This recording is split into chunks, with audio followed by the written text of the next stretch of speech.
Welcome back to my channel pharma scholars again. दोस्तों, हमेशा की तरह एक और इम्पॉर्टेंट टॉपिक मैं लेकर आया हूँ। आज का इम्पॉर्टेंट टॉपिक है डेविएशन इन फार्मा इंडस्ट्री।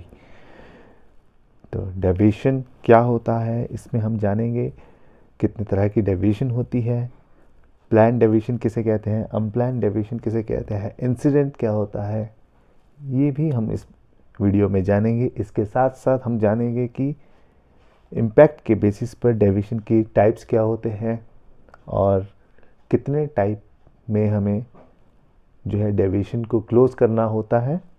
आइए चलते हैं, लेट्स स्टार्ट द वीडियो। तो डेविएशन की डेफिनेशन अगर हम बात करें, any departure from the approve SOP procedure और specification.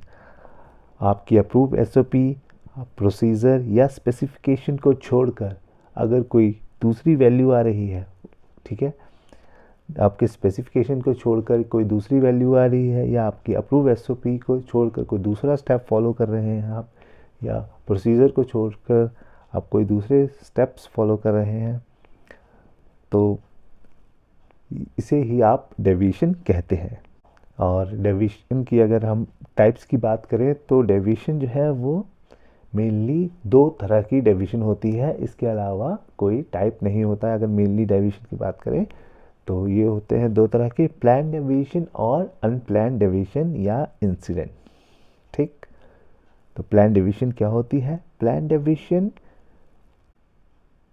is planned in such a way that it do not affect efficacy safety of a drug। ठीक, तो प्लान डेविएशन जो है वो एक तरह की प्लान करके जो है हम डेविएशन देते हैं प्रोडक्ट की, और इसको इस तरह से प्लान किया जाता है कि प्रोडक्ट की सेफ्टी, एफिकेसी, जो थेरेपेटिक इफेक्ट है उस पर कोई इम्पैक्ट ना पड़े। और ये जो आपकी प्लान डेविएशन रहती है ये टेम्परेरी रहती है, लिमिटेड रहती है और स्पेसिफिक कुछ बैचेस के लिए ली जाती है, कुछ स्पेसिफिक टाइम के लिए। एग्जाम्पल के तौर पे अगर हम एग्जाम्पल देखें तो batch size reduce due to the low availability of raw materials. Suppose आपके जो वेयर हाउस है वहाँ पे रॉ मटेरियल की क्वांटिटी लेस हो गई है और आपको अर्जेंट बैच चाहिए, तो इस केस में आप बैच साइज को रिड्यूस कर सकते हो एक प्लान्ड डेविएशन लेकर। तो ठीक है, इसमें आप बैच साइज में चेंज कर सकते हो, उसको रिड्यूस कर सकते हो। ठीक है, तो इसे जो है हम प्लान डेविएशन कहेंगे। ठीक है, और इसको इस तरह से प्लान किया जाता है कि किसी तरह की सेफ्टी, ड्रग और एफिकेसी को प्रोडक्ट की उस पर इम्पैक्ट ना पड़े। चलते हैं नेक्स्ट स्लाइड की तरफ। अनप्लान्ड डेविएशन और इंसिडेंट। दोस्तों, ये टॉपिक जो है अनप्लान्ड डेविएशन और इंसिडेंट में लोग बहुत ज़्यादा कंफ्यूज होते हैं, तो आपको कंफ्यूज होने की ज़रूरत नहीं है, क्योंकि अनप्लान्ड डेविएशन और इंसिडेंट्स ही दोनों सेम है। ठीक है, एफडीए ने अपनी डेफिनेशन में साफ साफ लिखा है कि any unplanned deviation is called incident. जो भी डेविएशन आपने प्लान नहीं कर रखी है, ठीक है, तो उसको आप इंसिडेंट कहेंगे। अगर any stage of the product life cycle, और ये जो अनप्लान्ड डेविएशन है वो प्रोडक्ट की लाइफ साइकिल में किसी भी स्टेज पे हो सकती है, including manufacturing, packing, testing, holding, packaging and storage. तो ये किसी भी स्टेज पे प्रोडक्ट की लाइफ साइकिल में अनप्लान्ड डेविएशन हो सकती है।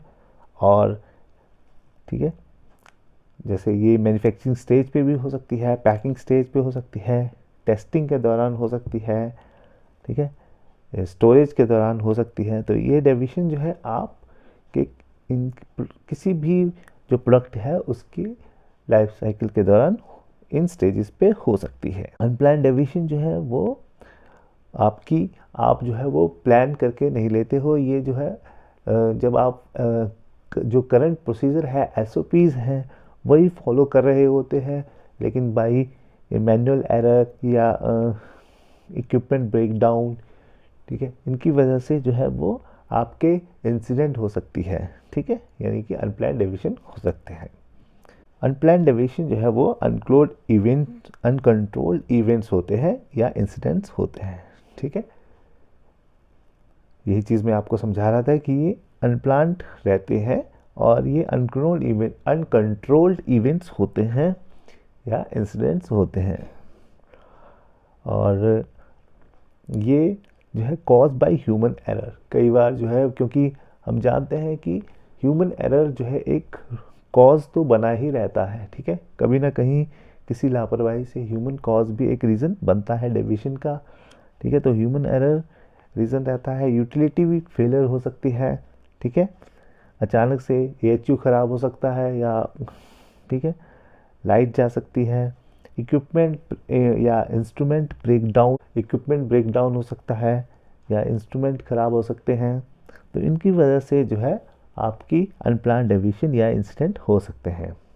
एग्जांपल्स अगर हम लें अनप्लान्ड डेविएशन के, तो ये एग्जांपल्स हम ले सकते हैं। Interruption in the power supply resulting in the equipment breakdown.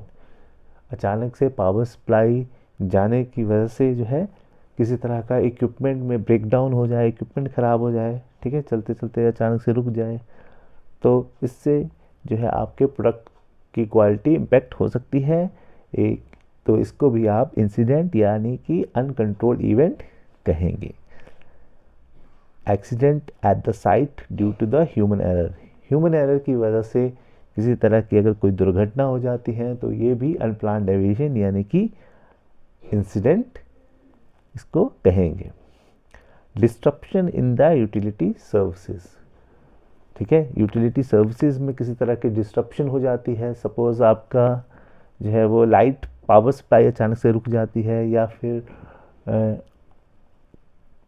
आपका AHU जो है वो बंद हो जाता है अचानक से, ठीक है, और फिर आपके RH जो है वो आउट ऑफ लिमिट हो जाती है कुछ टाइम के लिए, या डिफरेंशियल प्रेशर जो है या टेम्परेचर जो है वो कुछ टाइम के लिए आउट ऑफ लिमिट हो जाता है, ठीक है। तो इसकी वजह से भी जो इंसिडेंट होता है उसको हम अनप्लान्ड डेविएशन या इंसिडेंट कहते हैं। इसके अलावा जो है डेविएशन जो है वो अगर इम्पैक्ट के बेसिस पर हम डिवाइड करें तो on the basis of impact कितना प्रभाव उस डेविएशन का पड़ रहा है प्रोडक्ट पे, ठीक है, प्रोडक्ट की क्वालिटी पे, सेफ्टी एफिकेसी पे, उसके बेसिस पे 3 टाइप्स होते हैं, क्रिटिकल, मेजर, माइनर, ठीक है, डेविएशन। क्रिटिकल डेविएशन जो है क्या होती है, सबसे पहले डेफिनेशन जानते हैं। Deviation which has direct impact on the product quality और GMP system.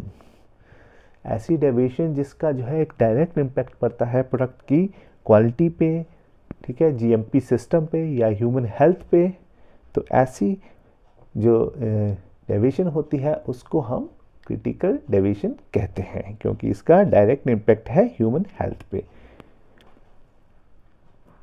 Use of contaminated solvent और रॉ मटेरियल्स।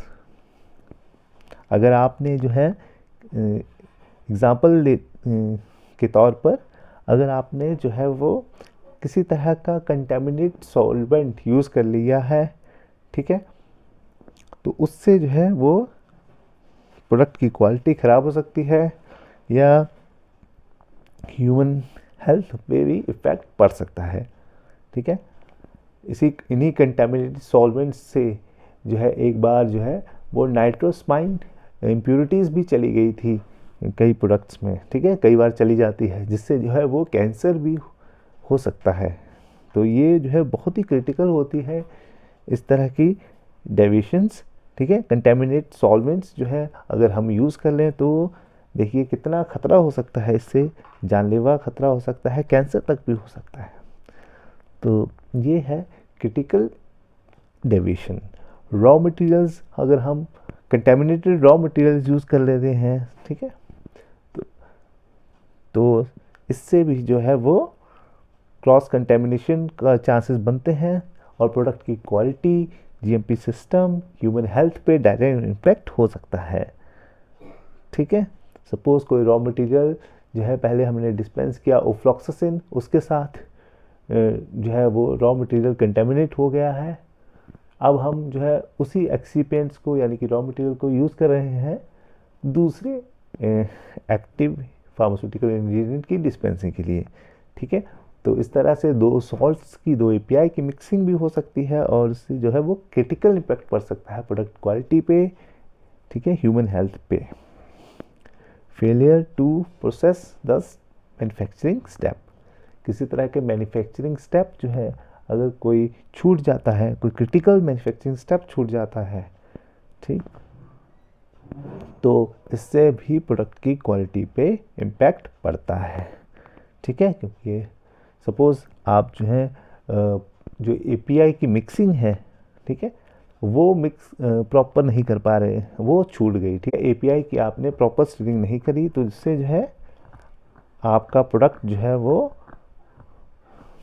ठीक है, वो जो है वो उस पर डायरेक्ट इम्पैक्ट पड़ेगा प्रोडक्ट की क्वालिटी पे और ह्यूमन हेल्थ पे। ठीक है, हो सकता है कि प्रॉपर डिस्ट्रीब्यूशन ही ना हो एपीआई का उस ड्रग में। तीसरा एग्जांपल है API calculation not done prior dispensing. अगर एपीआई की डिस्पेंसिंग से पहले जो है अगर हमने जो कैलकुलेशन नहीं करी, ठीक है, जो कैलकुलेशन करनी पड़ती है, ऐसे कैलकुलेशन करनी पड़ती है, अगर वो नहीं करी हमने, तो इससे जो है क्वांटिटी जो है वो कम ज़्यादा जा सकती है।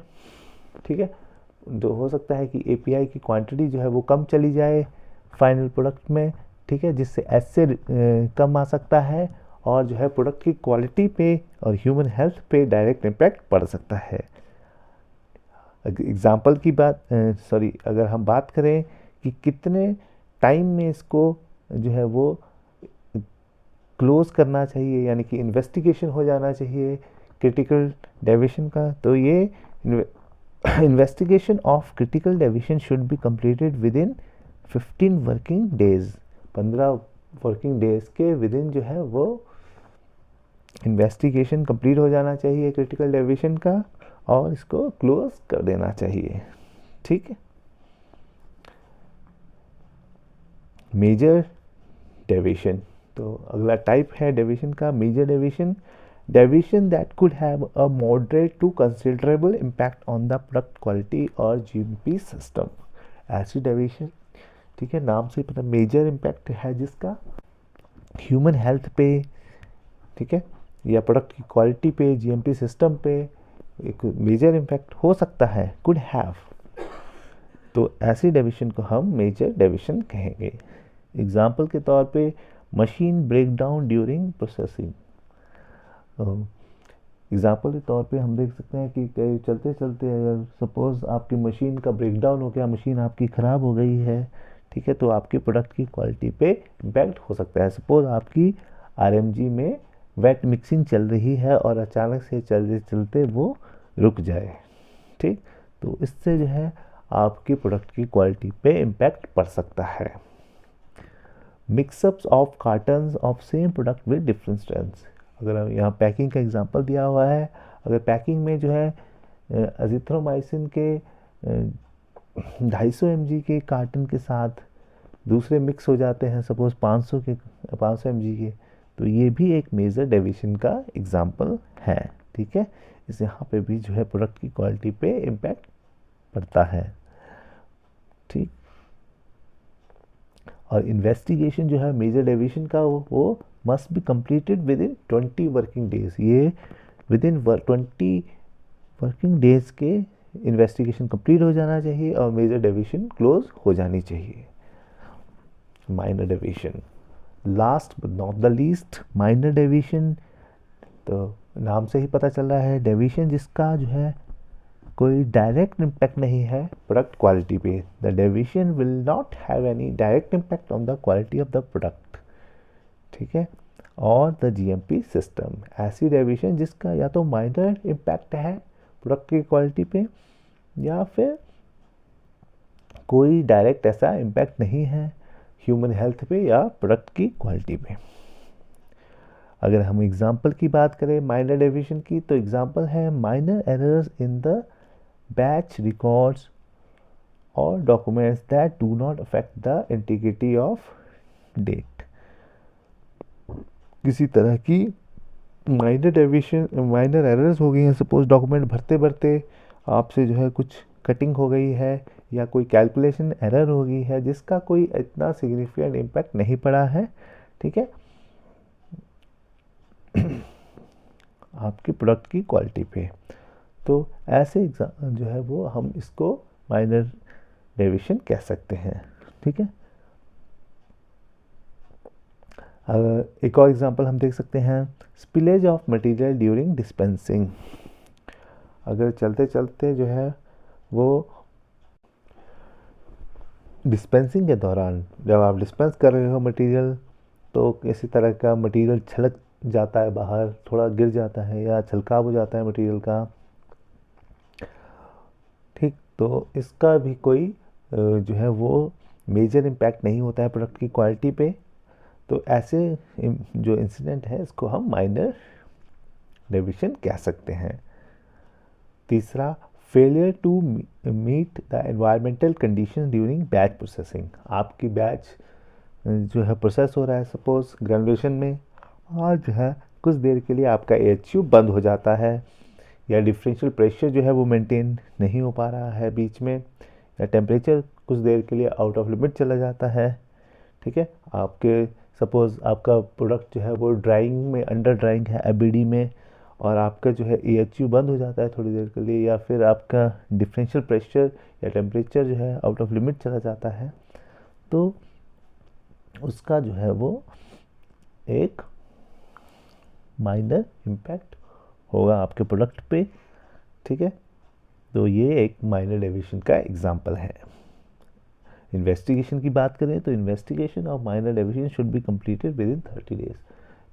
1 महीने के अंदर अंदर जो है इसका इन्वेस्टिगेशन हो जाना चाहिए और क्लोज हो जानी चाहिए माइनर डेविएशन। तो ये था डेविएशन के टाइप्स। अगर आपको समझ आया ये टॉपिक तो लाइक करना और सब्सक्राइब करना ना भूलना मेरे चैनल को, फार्मा स्कॉलर्स को। Thank you for watching.